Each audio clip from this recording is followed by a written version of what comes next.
പപ്പായ വിത്തിൽ ധാരാളം നാരുകൾ അടങ്ങിയിട്ടുണ്ട്. അതുപോലെ തന്നെ രക്തത്തിലെ പഞ്ചസാരയുടെ അളവ് നിയന്ത്രിക്കാനും ശരീരഭാഗം നിയന്ത്രിക്കാനും ഒക്കെ ഇത് സഹായിക്കുന്നുണ്ട്. അപ്പോൾ ഈ പപ്പായ വിത്ത് നമ്മൾ ഉണക്കി പൊടിച്ചിട്ടാണ് ഉപയോഗിക്കേണ്ടത്. അപ്പോൾ ഇന്നത്തെ വീഡിയോയിൽ ഞാൻ പറയാൻ പോകുന്നത് പപ്പായയുടെ ഇലകൾ, പപ്പായയുടെ വിത്തുകൾ, അതിൻ്റെ ഗുണങ്ങൾ ഒക്കെയാണ് ഇന്നത്തെ വീഡിയോയിൽ ഞാൻ പറയാൻ പോകുന്നത്. അതുകൊണ്ട് തന്നെ അപ്പോൾ പപ്പായയുടെ വിത്തുകളൊക്കെ അധികമാരും അങ്ങനെ ഉപയോഗിക്കാറില്ല എന്നാണ് തോന്നുന്നത്.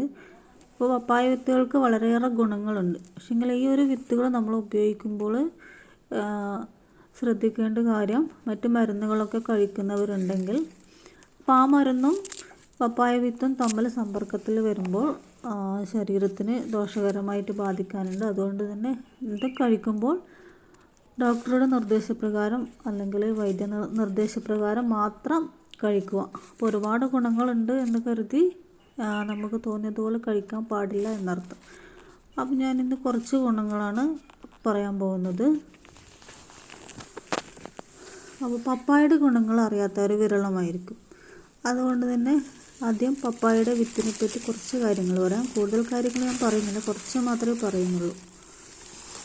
അപ്പോൾ ദഹനത്തെ സഹായിക്കുന്ന പപ്പൈൻ എന്ന എൻസൈം ഇതിൽ അടങ്ങിയിട്ടുണ്ട്. അതുകൊണ്ട് തന്നെ വയറുവേദന, മലബന്ധം, ദഹനക്കേട് തുടങ്ങിയ ദഹന പ്രശ്നങ്ങൾ ഇല്ലാതാക്കാൻ പപ്പായ വിത്ത് വളരെ നല്ലതാണ്. അപ്പോൾ ഈ പപ്പായ വിത്ത് ഉണക്കി പൊടിച്ചിട്ടാണ് ഉപയോഗിക്കേണ്ടത്. അതുപോലെ തന്നെ ഭക്ഷണത്തിന് ശേഷം 1 ടീസ്പൂൺ പപ്പായ വിത്ത് കഴിക്കാം. അപ്പോൾ കുടലിലെ വിരകളെയും മറ്റും ഇല്ലാതാക്കാൻ സഹായിക്കുന്ന ആൻറ്റി പാരാസൈറ്റിക് ഗുണങ്ങൾ പപ്പായ വിത്തുകൾക്കുണ്ട്. അതുപോലെ തന്നെ ക്യാൻസർ വിരുദ്ധ ഗുണങ്ങൾ ഉണ്ടെന്നും പറയപ്പെടുന്നുണ്ട്. ആൻറ്റി ഓക്സിഡൻറ്റുകളാലും ആൻറ്റി ഇൻഫ്ലമേറ്ററി ഗുണങ്ങളാലും സമ്പന്നമാണ് പപ്പായ വിത്ത്. ശരീരത്തിൽ നിന്ന് വിഷവസ്തുക്കളെ പുറന്തള്ളുവാൻ സഹായിക്കുന്നു. അതുകൊണ്ട് തന്നെ കരളിൻ്റെ പ്രവർത്തനത്തിന് വളരെ നല്ലതാണ് പപ്പായ വിത്തിൻ്റെ ഉപയോഗം.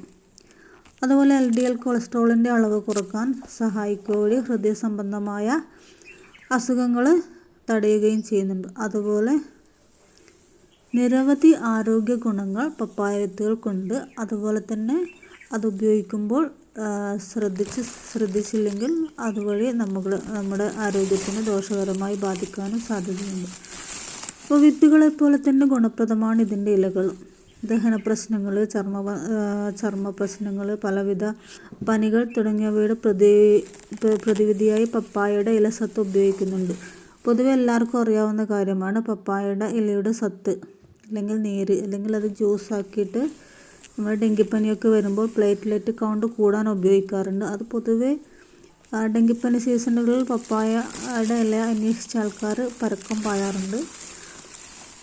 അപ്പോൾ അതുപോലെ പപ്പായ ഇലകൾ അത്യാവശ്യമുള്ള വിറ്റാമിനുകൾ, ധാതുക്കൾ, എൻസൈമുകൾ എന്നിവയൊക്കെ അടങ്ങിയിട്ടുണ്ട്.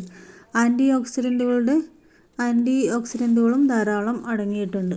അതുപോലെ തന്നെ രക്തത്തിലെ പഞ്ചസാരയെ ശരീരത്തിലെ വിഷാംശം ഇല്ലാതാക്കുന്നു. അപ്പോൾ അതുവഴി കരളിൻ്റെ പ്രവർത്തനങ്ങളെ സഹായിക്കുകയും ചെയ്യുന്നുണ്ട്. ഇതുപോലെ നിരവധി ഗുണങ്ങളാൽ സമ്പന്നമാണ് പപ്പായ ഇലകൾ. അപ്പോൾ കൂടുതലായിട്ടുള്ള ഗുണങ്ങളെപ്പറ്റി ഞാൻ കൂടുതൽ പറയുന്നില്ല. അപ്പോൾ ഗുണങ്ങളെപ്പറ്റി പറയുമ്പോൾ അത് ഉപയോഗിക്കുമ്പോൾ ഉണ്ടാകുന്ന മറ്റ് പ്രശ്നങ്ങളെപ്പറ്റി കൂടി പറയേണ്ടതായിട്ട് വരും. അതുകൊണ്ട് തന്നെ അതിൽ കൂടുതൽ കാര്യങ്ങളിലേക്ക് ഞാൻ പോകുന്നില്ല. അതുപോലെ നമുക്ക് എല്ലാവർക്കും അറിയാവുന്ന കാര്യമാണ് പപ്പായയെപ്പറ്റി ഏറ്റവും ഗുണമുള്ള ഒരു പഴമാണ് പപ്പായ. അതിൽ ആവശ്യമായ ധാതുക്കൾ, വിറ്റാമിനുകൾ, ആൻറ്റി ഓക്സിഡൻറ്റുകൾ എന്നിവയാൽ ഇവ സമ്പുഷ്ടമാണ്. അപ്പോൾ നമ്മുടെ ദൈനംദിന ഭക്ഷണത്തിൽ ഒരു പപ്പായ